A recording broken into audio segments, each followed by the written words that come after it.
You, John Fitzgerald Kennedy, do solemnly swear I, John Fitzgerald Kennedy, do solemnly swear that you will faithfully execute the office of President of the United States that I will faithfully execute the office of President of the United States and will, to the best of your ability, and will, to the best of my ability, preserve, protect, and defend the Constitution of the United States. preserve, protect, and defend the Constitution of the United States. So help you God. So help me God.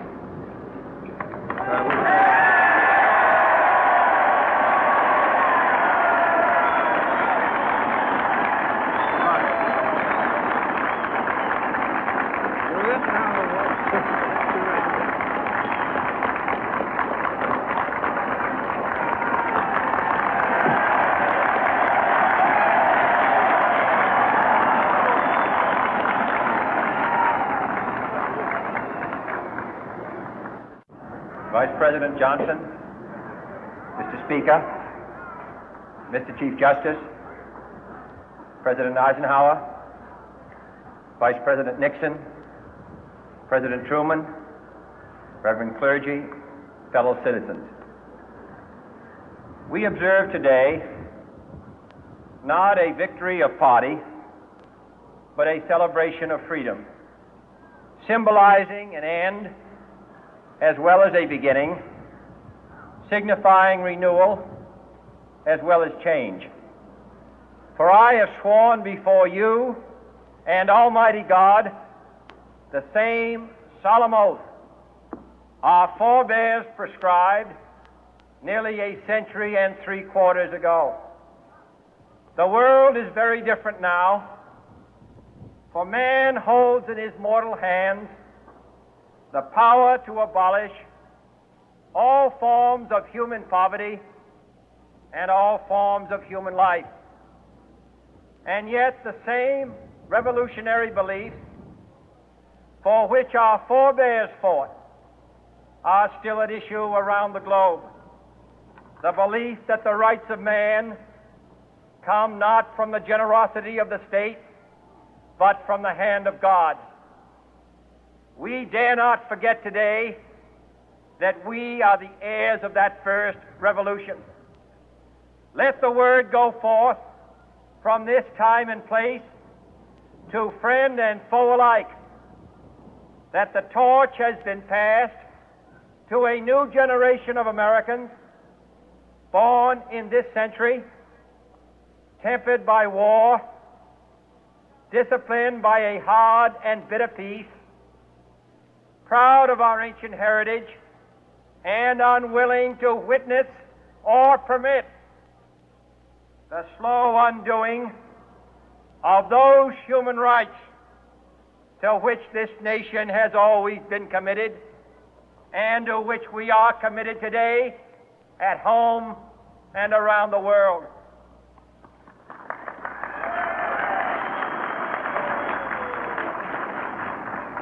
Let every nation know, whether it wishes us well or ill, that we shall pay any price, bear any burden, meet any hardship, support any friend, oppose any foe to assure the survival and the success of liberty.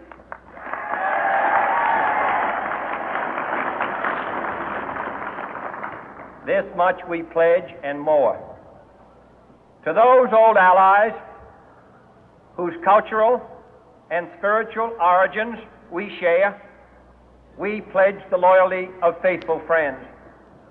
United, there is little we cannot do in a host of cooperative ventures.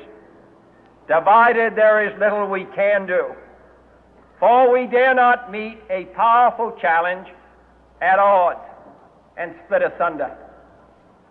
To those new states whom we welcome to the ranks of the free, we pledge our word that one form of colonial control shall not have passed away, merely to be replaced by a far more iron tyranny. We shall not always expect to find them supporting our view, but we shall always hope to find them strongly supporting their own freedom, and to remember that in the past, those who foolishly sought power by riding the back of the tiger ended up inside.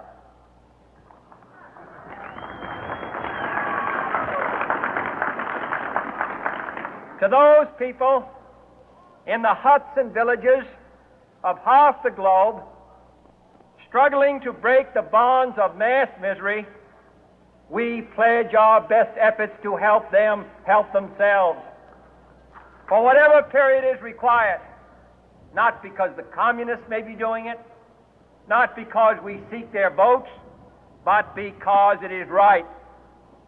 If a free society cannot help the many who are poor, it cannot save the few who are rich.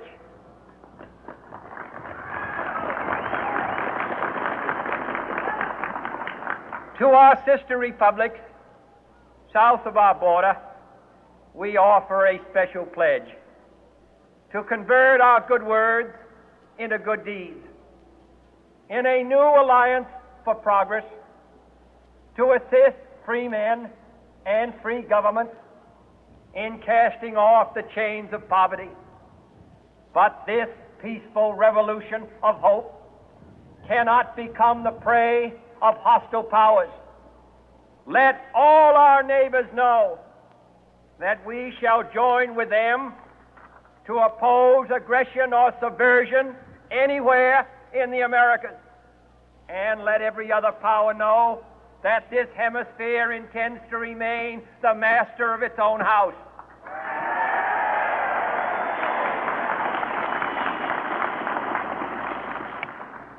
To that World Assembly of Sovereign States, the United Nations, our last best hope, in an age where the instruments of war have far outpaced the instruments of peace, we renew our pledge of support to prevent it from becoming merely a forum for invective, to strengthen its shield of the new and the weak, and to enlarge the area in which its writ may run.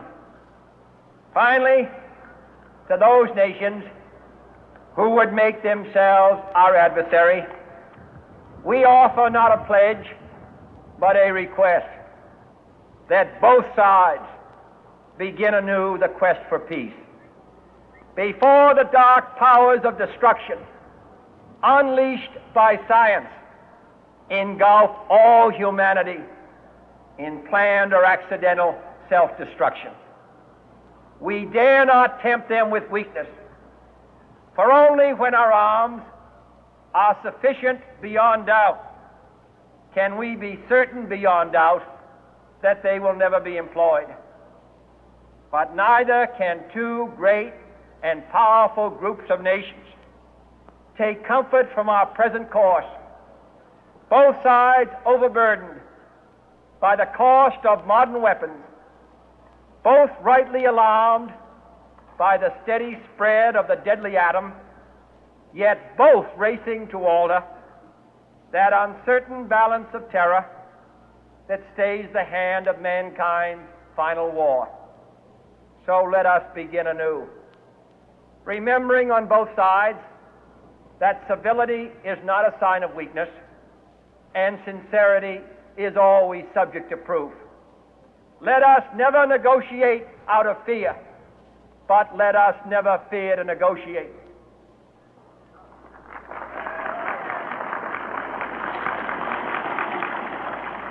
Let both sides explore what problems unite us, instead of belaboring those problems which divide us.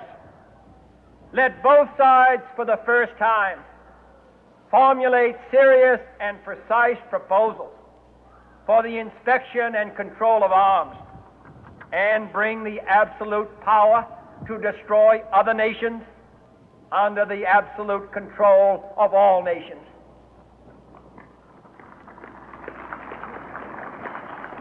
Let both sides seek to invoke the wonders of science instead of its terrors. Together, let us explore the stars, conquer the deserts, eradicate disease, tap the ocean depth, and encourage the arts and commerce. Let both sides unite to heed in all corners of the earth the command of Isaiah to undo the heavy burden and let the oppressed go free.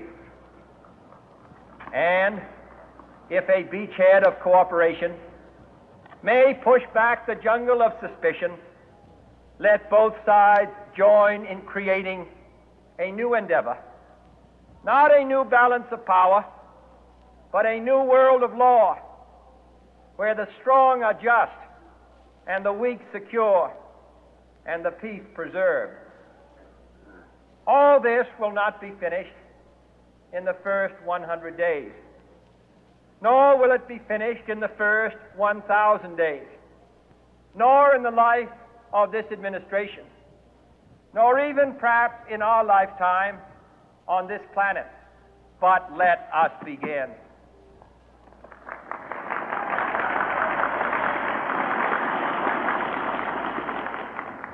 In your hands, my fellow citizens, more than mine, will rest the final success or failure of our course.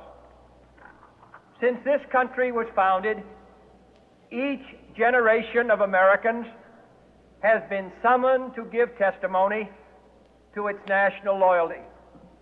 The graves of young Americans who answered the call to service surround the globe.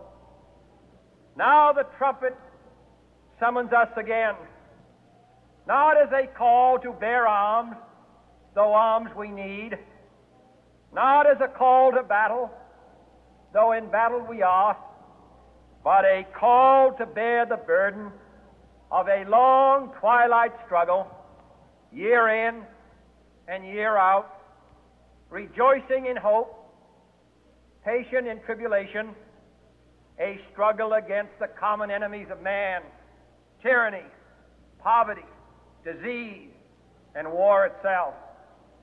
Can we forge against these enemies a grand and global alliance,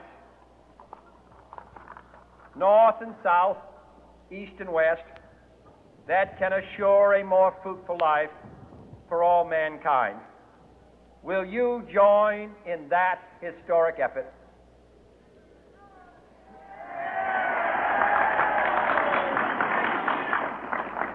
In the long history of the world, only a few generations have been granted the role of defending freedom in its hour of maximum danger.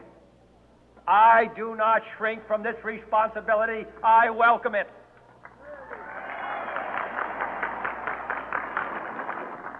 I do not believe that any of us would exchange places with any other people or any other generation.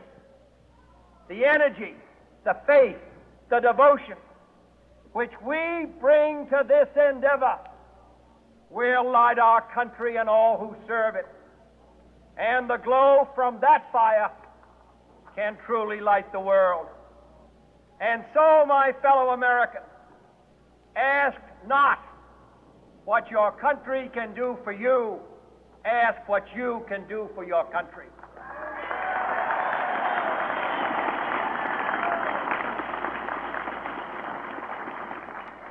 My fellow citizens of the world, ask not what America will do for you, but what together we can do for the freedom of man.